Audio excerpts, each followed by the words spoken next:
B wealthy के subscribers समझदार निवेशक हैं। वो जानते हैं कि इक्विटी निवेश लंबे समय का गेम है। उनको ये भी पता है कि पोर्टफोलियो में 6 से 8 फंड काफ़ी होते हैं, लेकिन फिर भी 2023 में 108 एनएफओ यानी न्यू फंड ऑफर आए थे।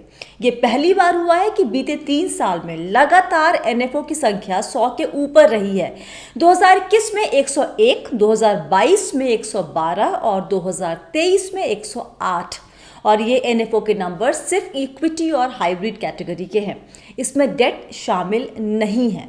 तो आखिर हो क्या रहा है और एनएफओ की ये बाढ़ आपके किस काम की है, ये जानना है तो वीडियो को अंत तक ज़रूर देखिए।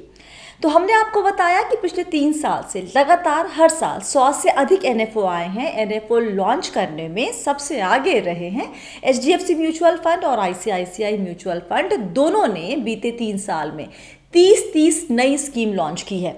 उनके पीछे है कोटक म्यूचुअल फंड अपने 22 एनएफओ के साथ और कोटक के पीछे है mirror asset mutual fund 20 NFO के साथ। कैटेगरी के हिसाब से देखें तो 2021 से जितने भी एनएफओ आए हैं उसमें सबसे अधिक आए हैं। Any guesses? नहीं। लार्ज कैप कैटेगरी में नंबर है 55। जी हाँ, बीते 30 साल में 55 लार्ज कैप फंड्स लॉन्च हुए हैं और इसमें से 22 पैसिव है। पैसिव मतलब ऐसे फंड्स जहां किसी इंडेक्स को फॉलो किया जाता है, जहां फंड मैनेजर एक्टिवली स्टॉक्स पर कॉल नहीं लेता है। लेकिन फंड हाउसेस द्वारा इतने सारे एनएफओ लाने के पीछे का फंडा क्या है? आपको लगता है कि आपके और हमारे फायदे के लिए नई स्कीम्स लॉन्च की जाती हैं? ना ना ना ना, वजह आप और हम नहीं हैं। फिर बताते हैं। देखिए, हमारे यहाँ 43 यानी 43 फंड हाउस है। मार्केट रेगुलेटर सेबी ने इनसे कहा हुआ है कि आप 5 main category equity, debt, hybrid, solution oriented scheme और अदर्स स्कीम के तहत अलग अलग स्कीम लॉन्च कर सकते हैं। इनकी सब कैटेगरी की लिस्ट बहुत लंबी है। मोटे तौर पर फंड हाउस बहुत सारी सब कैटेगरी के तहत एक ही स्कीम लॉन्च कर सकते हैं। जैसे लार्ज कैप में आप एक ही स्कीम आप लेकर आएंगे, मिड कैप में एक, अग्रेसिव हाइब्रिड में एक। लेकिन थीमेटिक, सेक्टोरल या पैसिव के तहत नंबर्स ऑफ स्कीम लॉन्च करने पर कोई रोक नहीं है। और टारगेट कौन है इन फंड हाउसेस का? हमारे आपके जैसे वो लोग जिनको हमेशा कुछ नया चाहिए होता है। अरे पुराने फंड्स तो ठीक है, लेकिन कुछ नया बताइए ना, है ना ये माइंडसेट। और साथ ही अरे 10 में मिल रहा है, सस्ता है। आपकी ये सोच और आदत फंड हाउस को भी पता है और ब्रोकर को भी। ब्रोकर मतलब डिस्ट्रीब्यूटर।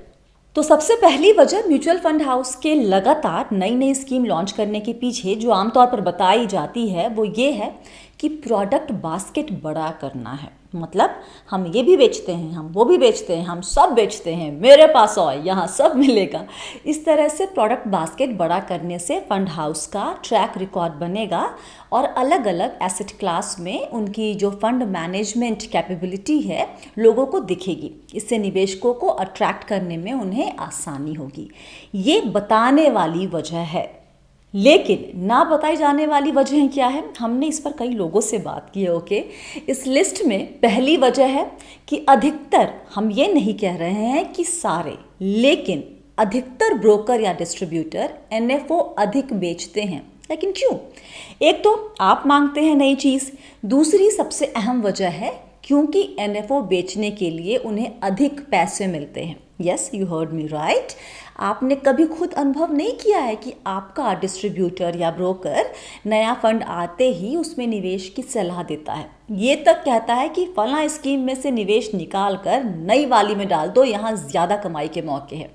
हमने कई निवेशकों से बात की है बीते कई सालों में और ऐसी कहानियाँ हमने बहुत सुन रखी हैं। लेकिन ये सच है कि मोस्ट ऑफ द टाइम्स अपने फ़ायदे के लिए कई डिस्ट्रीब्यूटर नए फंड आपके पोर्टफोलियो में ऐड करवाते हैं। कितनी अधिक कमाई होती है एनएफओ में डिस्ट्रीब्यूटर्स को? समझिए, एक होता है टीईआर ऑफ द फंड। टीईआर का मतलब टोटल एक्सपेंस रेशियो। इसमें से आप रेकरिंग खर्चे, एक्सपेंसेस अगर निकाल दीजिए तो जो बचता है उसको डिस्ट्रीब्यूटेबल टीईआर कहते हैं। सेबी का कहना है कि डिस्ट्रीब्यूटेबल टीईआर के ऊपर आप ब्रोकरेज नहीं दे सकते। साथ ही हमें ये भी पता है कि साइज ऑफ द फंड के साथ टीईआर का कनेक्शन होता है। मतलब जब फंड का साइज यानी एयूएम बढ़ता है तो उसका टीईआर कम होता है। तो क्योंकि नए फंड के लिए फंड हाउस के पास डिस्ट्रीब्यूटेबल TER अधिक होने की गुंजाइश होती है, वो ब्रोकर को 2-2.25% का ब्रोकरेज ऑफर कर सकते हैं। ये बहुत अधिक है पुराने फंड के ब्रोकरेज की तुलना में। मान लीजिए कि एक पुराने फंड में जिसका AUM ठीक ठाक बड़ा हो गया है 20,000 करोड़, वहाँ ब्रोकरेज होगा 0.75% और नए में इनको 2.5% तक ऑफर किया जा रहा है। तो आप एज अ ब्रोकर और डिस्ट्रीब्यूटर किस प्रोडक्ट को पुश करना प्रेफर करेंगे? तो आप एक निवेशक के तौर पर प्लीज़ कभी भी नए नए फंड की ऑफरिंग के बारे में पढ़कर सुनकर विचलित ना हो। फोमो यानी फियर ऑफ मिसिंग आउट के शिकार होकर नए नए फंड अपने पोर्टफोलियो में नहीं भरे। ऐसा होता है लेकिन बहुत कम कि कोई super interesting idea fund house के पास आया और वो उस पर एक स्कीम लेकर आए।